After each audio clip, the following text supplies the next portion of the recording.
additions are included versus enlargements being excluded, you think, well, that sounds very similar. They do sound similar, which is why we have this slide depicting how they differ and why that specific language. So here's our example property.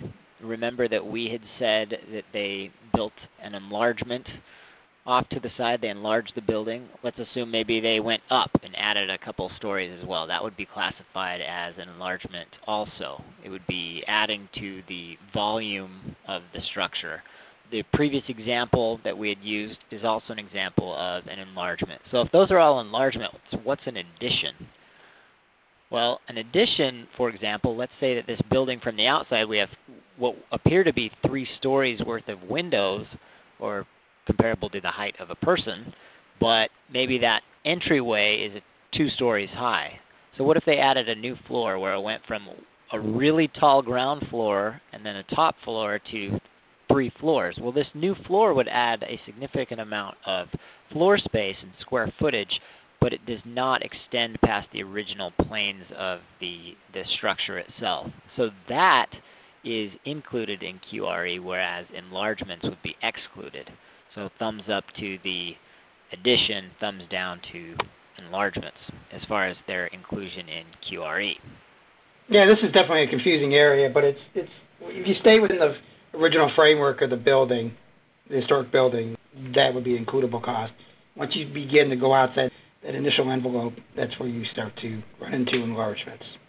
Yeah, one of our colleagues wrote a good article on this as well in the Novogradac Journal of Tax Credits within the past year or so that you can find in the archive, but it essentially lays out this principle. Tom, are you on there? Or I'm sorry, John? Yeah, I was just going to ask Tom a question because this question comes up a lot, is that what if the Park Service said that rather than putting a staircase on the inside of the building, you had to put an enclosed staircase on the exterior of the building, which would in fact be outside the envelope of the building? Would that qualify or not?